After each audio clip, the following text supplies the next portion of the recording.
What's going on, guys? Mike from FDT-TV here. We're back in the Premier League this weekend, and it's the fixture against Liverpool that I've been looking forward to since the international break started. Let's jump into it.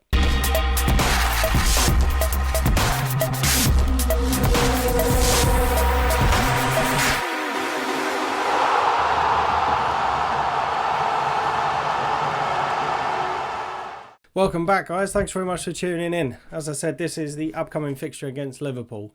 It's a rivalry that stems back for quite some years for myself personally, with a few mates who have supported Liverpool, and we have clashed quite frequently over who is better, Liverpool or Arsenal. Liverpool, the current champions of the Premier League, not doing as well as they did last season, currently sitting in 7th place. And we're currently sitting in 9th, only 4 points behind Liverpool. Our form has been slightly better over recent weeks. Arsenal picking up 2 wins, 2 draws and 1 loss. And Liverpool have had 2 wins and 3 losses in their last 5 fixtures. Over the course of the number of games that we've played against Liverpool, so in all competitions, Arsenal have won 80 to 81 times, 61 draws and 90 losses. So they do have the slight edge. And certainly in the last 6 games in the Premier League, we have won 1, drawn 2 and lost 3. So again, Liverpool do have the form or the records to back up potentially coming and causing an upset. Obviously, the 3 points are vital for us. Not only just to maintain some momentum that we've picked up over the last few weeks, but also we need to try and get into those European places, because getting through to the final of the Europa League and winning the thing is going to be a difficult task for us. But I think it may be better for us if we're not in Europe next year. Obviously, I would love us to be in Europe, but it may do us a favour if we're not in Europe next year. There are a few players that have come out as being not selectable for this particular fixture. Bukayo Saka, one of our shining lights, has picked up, I believe it's a hamstring injury. Emil Smith-Rowe picked up an injury whilst out on international duty, and David Luiz has also picked up a niggle as well. Granit Xhaka has apparently been reported as being ill, so may not be available for this particular fixture, but it's one that we could potentially watch out for. Coming into Liverpool's front three, definitely the ones to watch. They have had some frailties, obviously, as the league position shows already this season, but one thing they're not short of is scoring goals. Bobby Firmino, Mohamed Salah and Sadio Mane have scored a combined 19 goals against Arsenal in recent seasons. So we do need to watch out for those front three. There are obviously other Liverpool players that could pose an attacking threat for us. But for me, this is a game where we have to go out against Liverpool and start on the strong foot. It's one of those games, it's kind of a do or die. If we sit back, they're going to come at us, as we saw against West Ham, and that was a match that infuriated me immensely. So we need to start on the strong foot, go at Liverpool, and hopefully bring home the 3 points. So I'm going to go through my team selection now. So there we go, guys. That is my team. There's not really a lot to say about the lineup. Obviously, just due to the injuries that I have just mentioned. However, I'll just run through. So Bernd Leno in goal, obvious, number 1. Has had an outstanding season for us. Yes, sticking between the sticks. I have gone for Hector Bellerin at right back on this occasion, again, just because of the pace of the Liverpool attack. I think we could do with his pace. May not necessarily be the best defender, but his pace, I think, could get us out of a few scrapes today if we get caught out down the left or right hand side, depending on which way you look at it.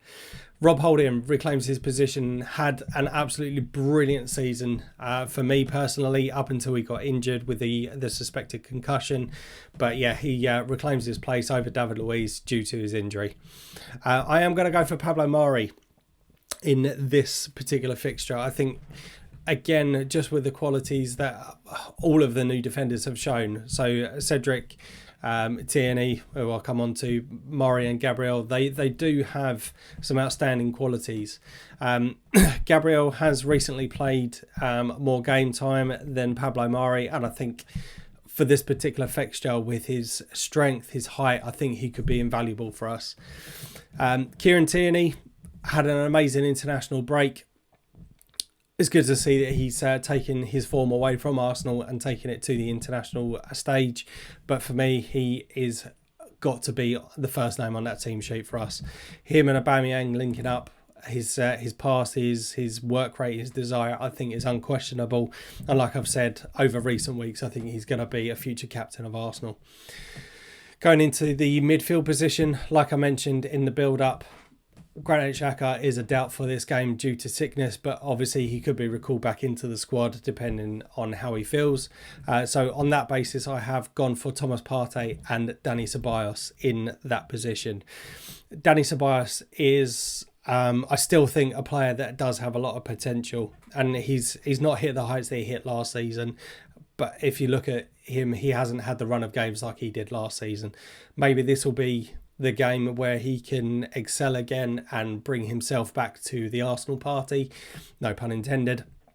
And just his passing ability, his work rate, I think is unquestionable. I do think there is a talent there, and maybe a run of games could show that for us again.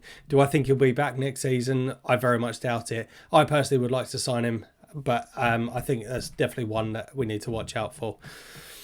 Going into the attacking three, obviously, as I mentioned, Bukayo Saka is currently out with an injury, so I have recalled Nicolas Pepe into the starting lineup. Willian is also just coming back from injury and has participated in first team training. But for me, I think with Nicolas' pace, his skill, I think it is going to be crucial to break down the Liverpool defence today. Martin Odegaard, obviously in for Emile Smith-Rowe due to the injury, and I think this is going to be over the next couple of weeks with the injury. I don't know how long he's going to be out for, but this could be where we see the best of Martin Odegaard, and hopefully we do go for him in the summer.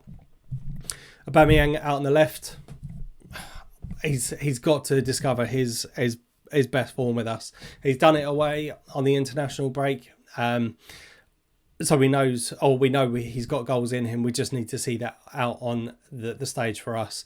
And personally, I think if there are no goals from him or doesn't look like scoring, then we need to give Gabriel Martinelli a chance. The guy's been waiting in the wings. I know he's only young, but he has proved again with his work rate, his desire, his goal-getting ability.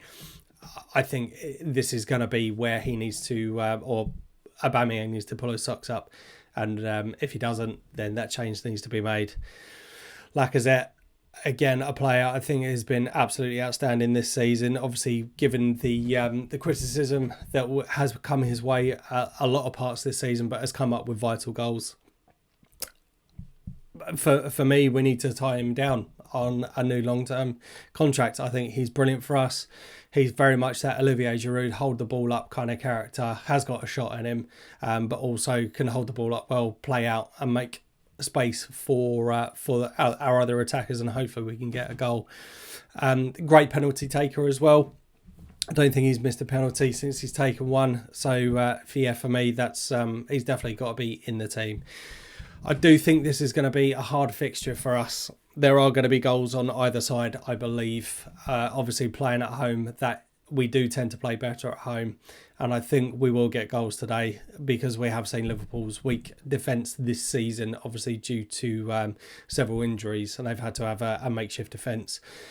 But like I mentioned, they do have goals in them as well, and 19 goals between the three strikers against Arsenal. It's nothing to be sniffed at, so we need to be solid. We need to play how we played against Tottenham. I know we did concede a goal. It was a fluky goal, but it was a goal nonetheless, and I think it does show our weaknesses in defence still. Not as bad as they have been, but if we start, like I said, as we did against West Ham, we are in trouble. On that basis, as I've said in the podcast, I'm going to go for a 2-2 draw on this one. Hopefully we can get the winner and march on up the table. So there we go, guys. That is my prediction. Thanks very much for tuning in. If you have enjoyed the video, please hit that like and subscribe button and make sure you're tuned in for more content. And I'll see you on the next one. Thanks very much. Take care. Right guys, thanks for watching. Please hit that like button and subscribe. See you next time.